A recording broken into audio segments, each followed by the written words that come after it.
Welcome to the C Files, folks. Thanks for joining me. And don't forget to like and subscribe, help out the video, help out the channel. And thank you for being here. I'm in the New King James Bible. If you want to join me, I will be in Proverbs chapter 25 to begin with in this video, and we'll see how far it'll take us and to the other books. All right. And of course, Proverbs is a wisdom book. And it's full of wise counsel. So let's begin in chapter 25. Excuse me. Let me get my throat tea.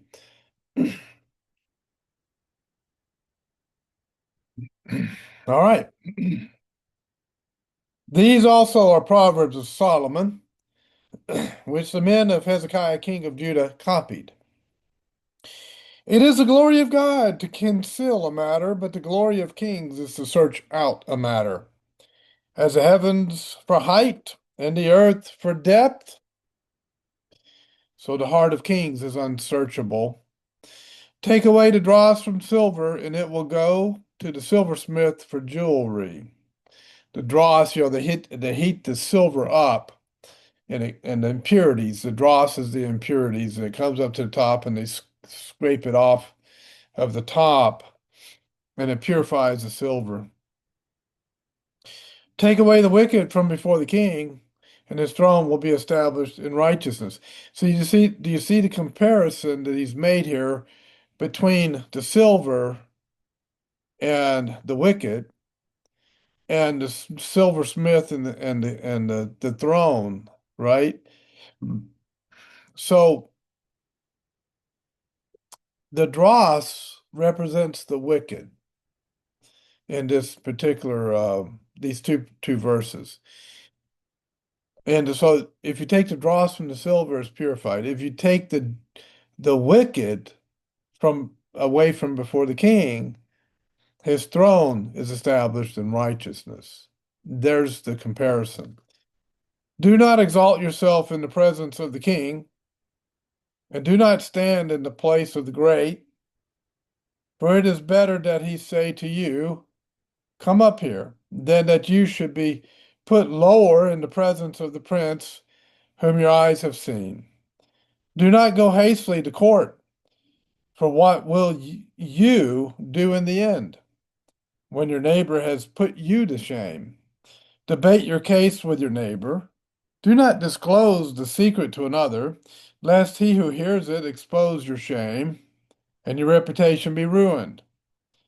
A word fitly spoken is like apples of gold, and settings of silver. Now, the settings are plates, like plates, silverware plate, silver plates. Um, and the apples are gold. Uh, what an amazing picture. Like an earring of gold and an ornament of fine gold. And this is all about a word fitly spoken. When you speak a word, when you say the right thing at the right time in the right way, and it really encourages and benefits someone, that's what this is really talking about. So let me read it again. A word fitly spoken is like apples of gold and settings of silver, like an earring of gold and an ornament of fine gold. Is a wise rebuker to an obedient ear. So rebuke wisely, though. Rebuke with grace. Rebuke softly if you can. You don't want to crush the person's spirit. You want to use the rebuke to restore them. That's the purpose of it. And if they won't be restored, then the rebuke will condemn them. Like the cold of snow in time of harvest, as a faithful messenger to those who send him, for he refreshes the soul of his masters. Whoever falsely boasts of giving is like clouds and wind without rain. That's a good one. By long forbearance, a ruler is persuaded, and a gentle tongue breaks a bone. Have you found honey? Eat only as much as you need, lest you be filled with it and vomit. Seldom set your foot in your neighbor's house, lest he become wary of you and hate you. A man who bears false witness against his neighbor is like a club, a sword, and a sharp arrow. Confidence in an unfaithful man in time of trouble is like a bad tooth and a foot out of joint. Now, I know probably over 90% of you have felt a bad tooth at least. Not a very pleasing and comfortable feeling. And he's comparing that to confidence in an unfaithful man. Why? Because they stab you in the back, they let you down. You know, you can't trust them, they're not truthful. All right. Like one who takes away a garment in cold weather, woo, and like vinegar on soda, is one who sings songs to a heavy heart. Hmm. In other words, being merry in the presence of someone who's depressed is not it's not good. If your enemy is hungry, give him bread to eat. And if he is thirsty, give him water to drink. Did you know that was in the Old Covenant books? Yeah, right out of Proverbs 25, verse 21. Now think of the Sermon on the Mount, the peacemaker, the person who loves his enemy, does good to those who persecute him. Um, think of that when you think of this verse. If your enemy is hungry, give him bread to eat. Be good to him. And if he is thirsty, give him water to drink. Yeah, you might win him over. And besides, it's ethical. He's a human being made in the image of God, and it's ethical to treat him in such a manner. For so you will heap coals of fire on his head, and the Lord will reward you. The north wind brings forth rain, and a backbiting tongue, an angry countenance. It is better to dwell in the corner of a housetop than in a house shared with a contentious woman.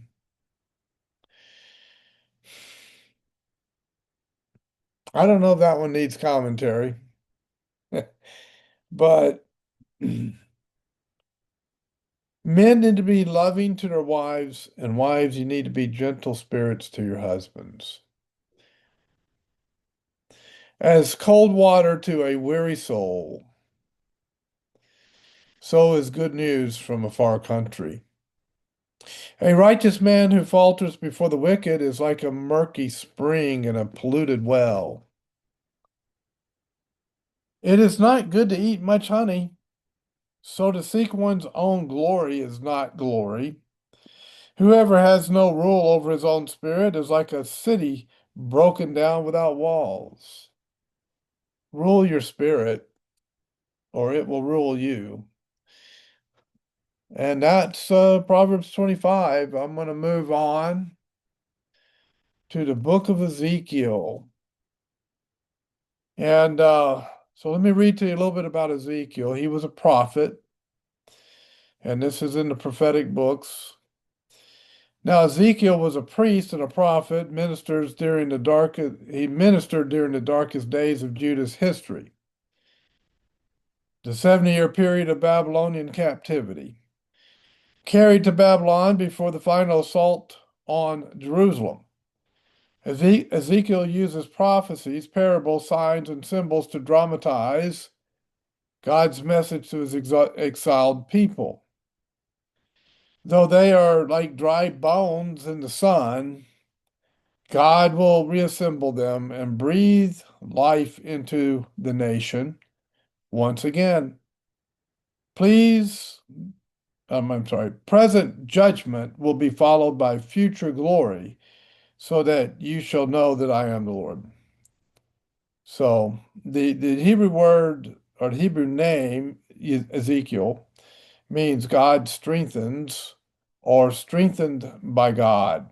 And Ezekiel is indeed strengthened by God for the prophetic ministry to which he is called. The name occurs twice in this book and nowhere else in the Old Testament. The Greek form of the Septuagint is Ezekiel, and the Latin form in the Vulgate is Ezekiel. So interesting. So he ministered during the time of their captivity, and as you remember, in 71 BC, Israel went into captivity into Babylon. In 586 BC, Judah went into captivity into Babylon. And during that 70-year period of captivity, before they started their 100-year migration back to the land under King Cyrus and King Darius, this is the period of time, that period of time when they were in captive in Babylon for that 70 years. That's when he gave his prophecy, Ezekiel. So that should help with a little bit of understanding in it. We're going to be in Ezekiel chapter 1, and I'm going to read the chapter. It's about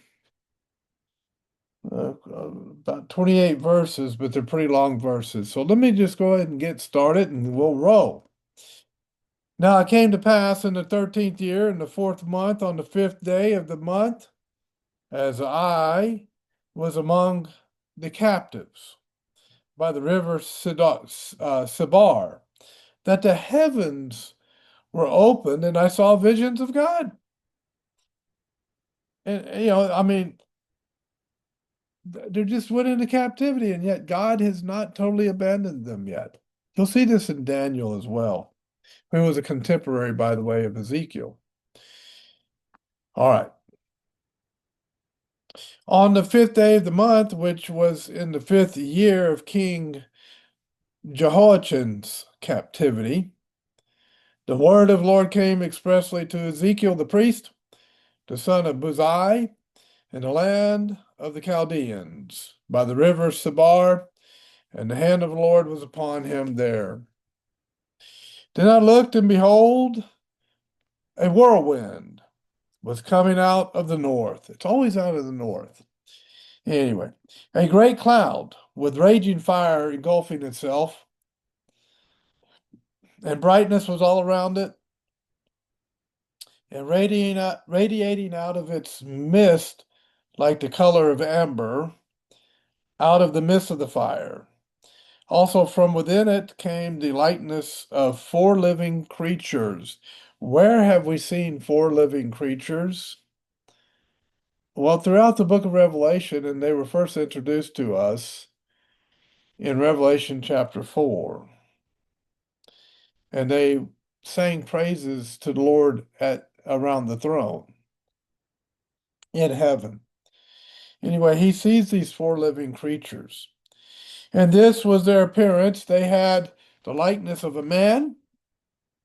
Each had four faces, and each one had four wings. Their legs were straight. So you have four faces and four wings, straight legs. And the soles of their feet were like the soles of a calf's feet.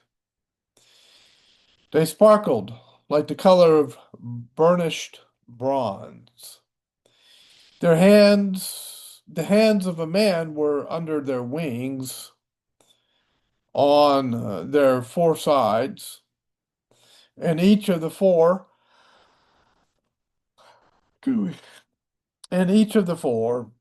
had faces and wings.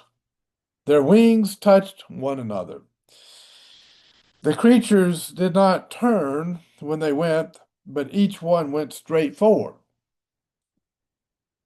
As for the likeness of their faces, each had the face of a man. Each of the four had the face of a lion on the right side. Each of the four had the face of an ox on the left side. And each of the four had the face of an eagle. Thus were their faces. Their wings stretched forward, two wings of each one touched one another, and two covered their bodies. And each one went straight forward. They went wherever the Spirit wanted to go, and they did not turn when they went. As for the likeness of the living creatures, their appearance was like burning coals of fire, like the appearance of torches going back and forth among the living creatures. The fire was bright, and out of the fire went lightning, and the living creatures ran back and forth in appearance like a flash of lightning. Now as I looked at the living creatures, behold, a will was on the earth beside each living creature with its four faces. The appearance of the wills and their workings was like the color of beryl, and all four had the same likeness.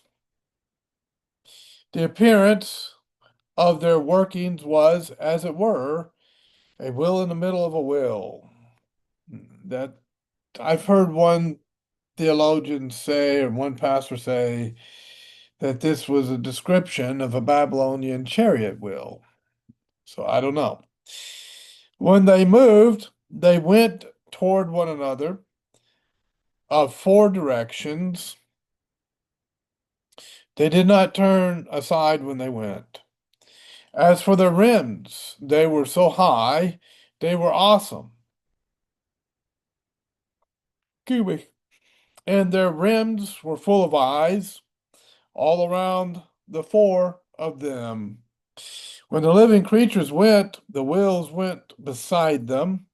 And when the living creatures were lifted up from the earth, the wheels were lifted up. Whenever the Spirit wanted to go, they went because there the Spirit went. And the wheels were lifted together with them.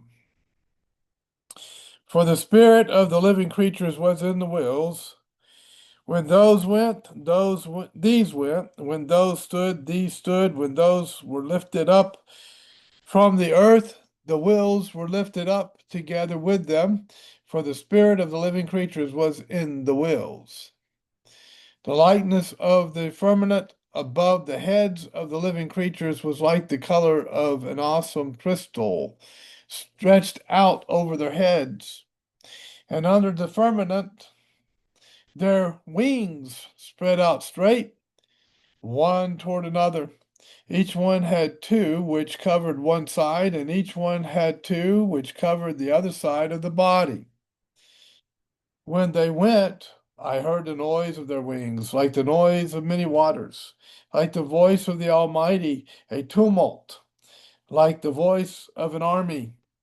And when they stood still, they let down their wings.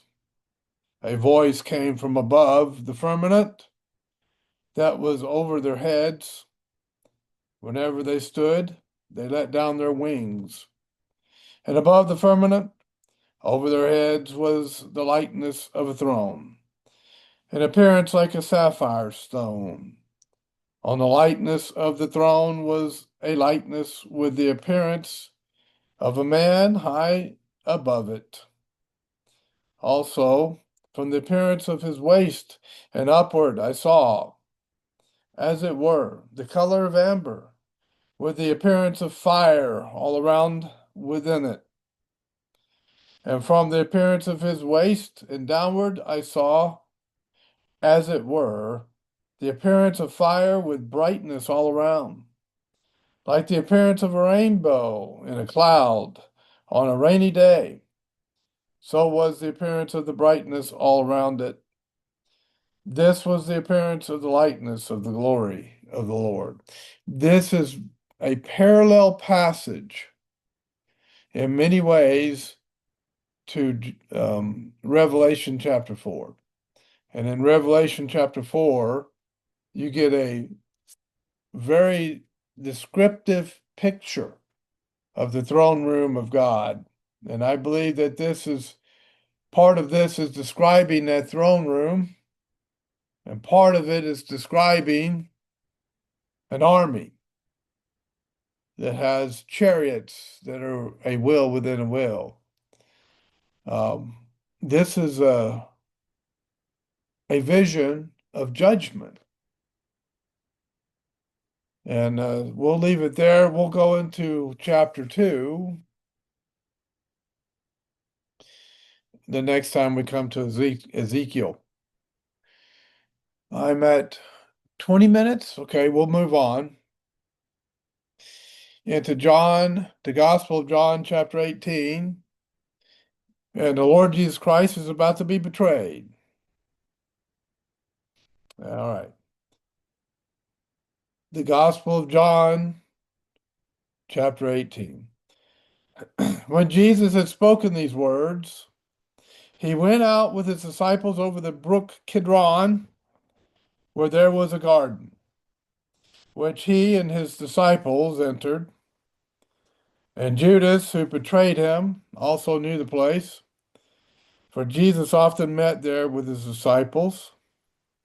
Then Judas, having received a detachment of troops and officers, and they put him in a purple, let me try it again. That's what happened. It skipped a page. All right. Let me go back to verse 2. And Judas, who betrayed him, also knew the place, for Jesus often met there with his disciples. Then Judas, having received a detachment of troops and officers from the chief priests and Pharisees, came there with lanterns, torches, and weapons. Jesus, therefore, knowing all things that would come upon him, went forward and said to them, Whom are you seeking? They answered him, Jesus of Nazareth. Jesus said to them, I am he. And Judas, who betrayed him, also stood with them. Now, when he said to them, I am he, they drew back and fell to the ground. Then he asked them again, Whom are you seeking? And they said, Jesus of Nazareth. And Jesus answered, I have told you that I am he. Therefore, if you seek me, let those go their way, that the saying might be fulfilled which he spoke, Of those whom you gave me, I have lost none. Then Simon Peter, having a sword, drew it and struck the high priest's servant and cut off his right ear. The servant's name was Malchus or Malchus.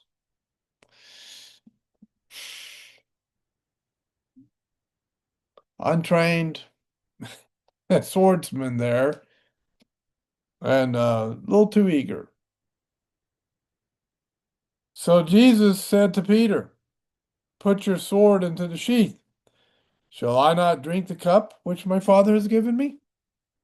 Now, Peter had no clue what that was about, but we do now when we take communion. That cup is the cup of communion, and it represents Christ shedding his blood on the cross for us.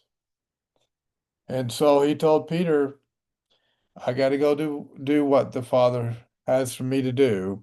I must drink of this cup. And he's referring to the crucifixion.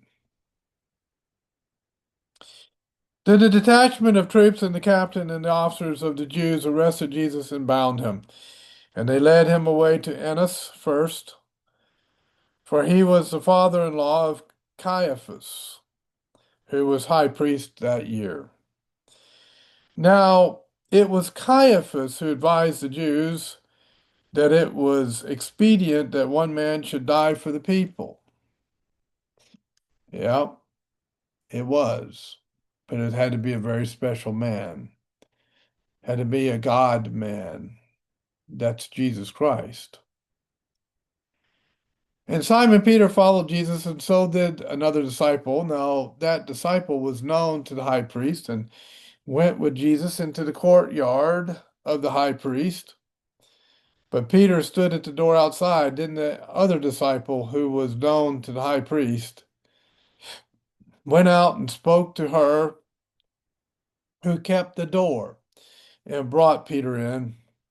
Then the servant girl who kept the door said to Peter, "Are you not also one of this man's disciples, are you?" He said, "I am not." Now the servants and officers who had made a fire of coals stood there, for it was cold, and they warmed themselves. And Peter stood with them and warmed himself. The high priest then asked Jesus about his disciples and his doctrine. Jesus answered him, "I spoke openly to the world. I always taught in the synagogues and in the temple where the Jews always met, and in secret I have said nothing. Why do you ask me? Ask those who have heard me what I said to them. Indeed, they know what I said." And when he had said these things, one of the officers stood by, struck Jesus with the palm of his hand, saying, "Do you answer the high priest like that?" Jesus answered him, "If I have spoken evil, bear witness of the evil. But if well, why do you strike me?" Then Annas sent him bound to Caiaphas, the high priest. Now Simon Peter stood and warmed himself. Therefore they said to him, "You are not also one of his disciples, are you?" He denied it and said, "I am not." One of the servants of the high priest, a relative of him, whose ear Peter cut off, said, "Did I not see you in the garden with him?" Peter then denied again, and immediately a rooster crowed.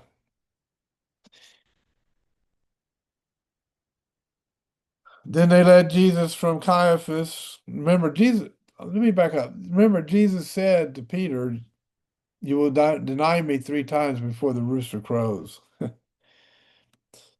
Then they led Jesus from Caiaphas to the Praetorium, and it was early morning. Now, Praetorium was like a hallway or a main passageway, if you will, inside of the governor's office, or inside of Caiaphas' house, excuse me, his home, actually.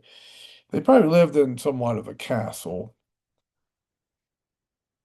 Anyway, but they themselves did not go into the Praetorium, lest they should be defiled, but that they might eat the Passover.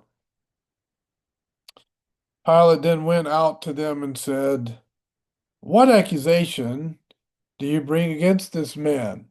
They answered and said to him, "If he were not an evildoer, we would not have we would not have delivered him up to you." Then Pilate said to them, "You take him and judge him according to your law." Pilate didn't want anything to do with it. Therefore the Jews said to him, "It is not lawful for us to put anyone to death," that the saying of Jesus might be fulfilled when he spoke, signifying by what death he would die. Then Pilate entered the praetorium again, called Jesus, and said to him, "Are you the king of the Jews?" Jesus answered him, "Are you speaking for yourself about this matter, or did others tell you this concerning me?" Pilate answered, "Am I a Jew? Your own nation and the chief priests have delivered you to me. What have you done?" Jesus answered, "My kingdom is not of this world. If my kingdom were of this world, my servants would fight, so that I should not be delivered into the Jews, and so that I might not be delivered to the Jews. But now my kingdom is not from here." Pilate therefore said to him, "Are you a king then?" Jesus answered, "You say rightly that I am a king. For this cause I was born, and for this cause I have come into the world, that I should bear witness to the truth. Everyone who is of the truth hears my voice. Pilate said to him, What is truth? And when he had said this, he went out again to the Jews and said to them, I find no fault in him at all. But you have a custom that I should release someone to you at the Passover. Yeah. Do you therefore want me to release to you the King of the Jews?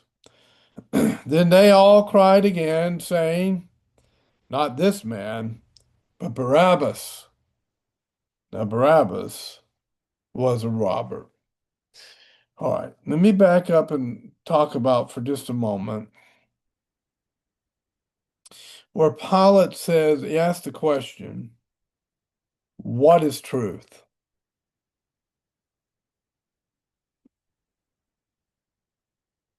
That's a question that cannot be answered outside of the revelation of God through his holy word and through the guidance and teaching of the Holy Spirit. No one can know truth outside of that. That's why in the world today, in our sin and sanity, we say, well, you have your truth and I have my truth. And when you do that, there is no truth. It's just perceptions, opinions, the musings of a fallen creature, mankind. What a profound question that was asked. What is truth? Jesus Christ said, I am the way, the truth, and the life. No man comes to the Father but by me. He is the truth. He was speaking to the truth when he asked that question, what is truth? He was looking truth right in the eyes, right in the face when he asked that question. Truth cannot be known unless you first know the source of all truth, God Almighty. Thanks for watching. I'll see you next time on C-Files.